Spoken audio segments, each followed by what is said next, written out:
friends. Happy Sunday.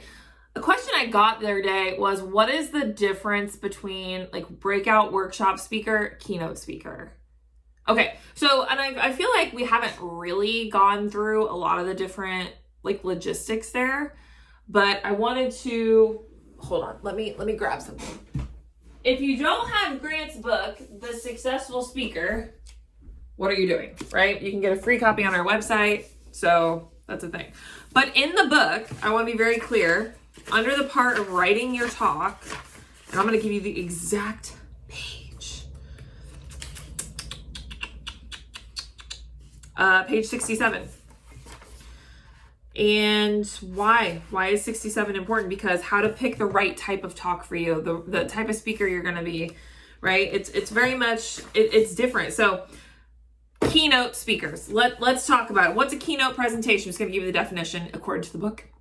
A keynote is any speech that captures the main focus of an event. So you're the main stage speaker. A lot of times you'll see your motivational speakers here. You'll see your general point speakers here, or the overarching theme of the conference. So I've been to a lot of conferences and I'm a keynote speaker, and the themes of the conferences are typically aligned with a similar wording of my message, or mental and emotional health, or, you know, growth and leadership, which mental and emotional health would fall under that, right? So it's all about what is the overarching message also. So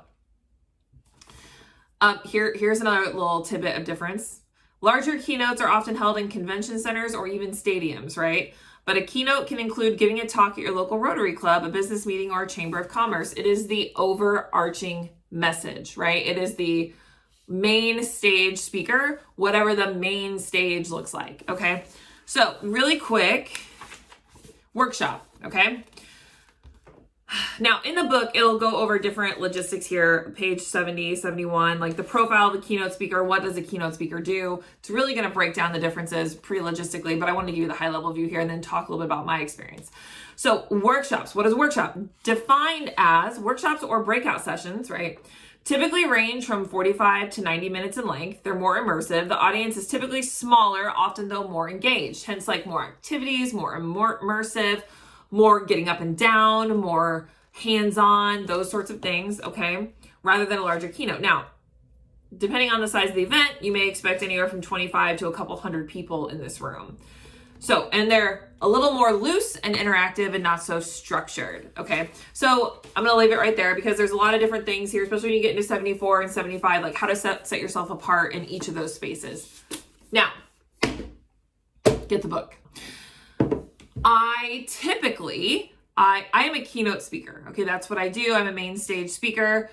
I do breakouts and workshops when I package them according to the proposal or the event planner. If I'm in my discovery call and they're like, hey, we typically have our keynote also do for the breakout sessions throughout the conference. Okay, great. Like, so here's how I would do that. So people are often like, well, what do you talk about in your keynote versus your workshop? Okay. So the keynote is the overarching message I have, become an overcomer. That is my big signature talk.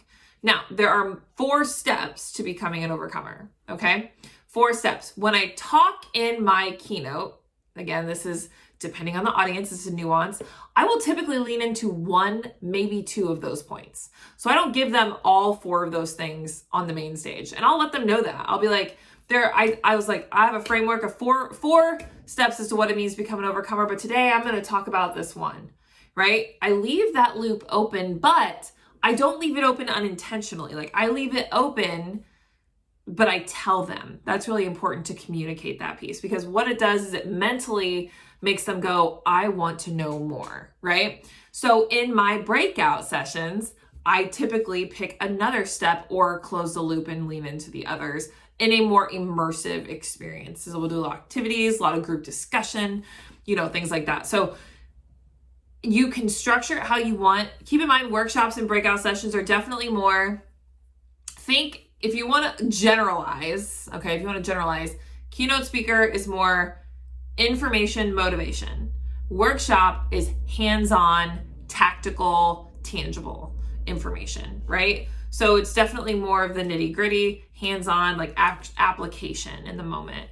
So just something to think about when you're deciding whether you're a workshops, breakout speaker, keynote speaker, or both. Now, again, I market myself as a keynote speaker. I typically do the keynote. I don't always do the breakout sessions. However, I do always say, especially when I'm speaking to conferences, that I also do this in a breakout session if you're interested, because I like to help out the event planner. They don't have to search for another breakout speaker, right? It's probably going to cost them less money because I'm going to package it. I'm going to increase my fee from my keynote, but I'm probably not going to charge full what a breakout session speaker would charge. That brings me to another difference. Breakout session speakers and keynote speakers, the pay could look differently depending on the organization, right? It could.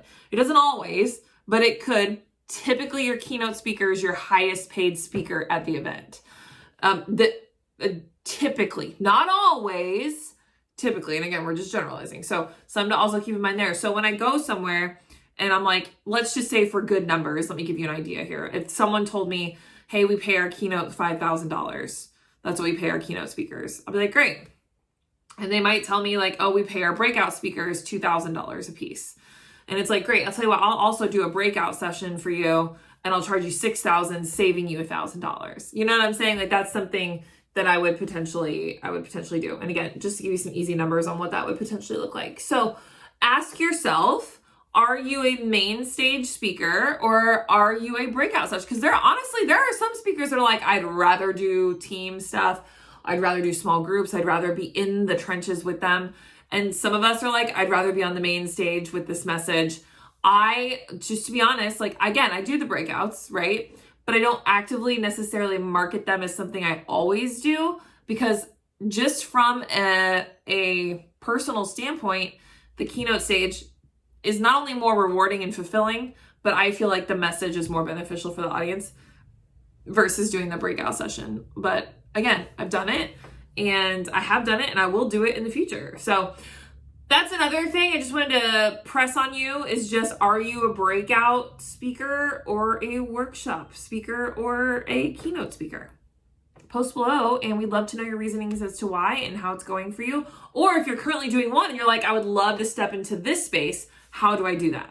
Let us potentially help you bridge that gap. So that's all for today, friends. Go be great. Happy Sunday. Talk soon. Bye.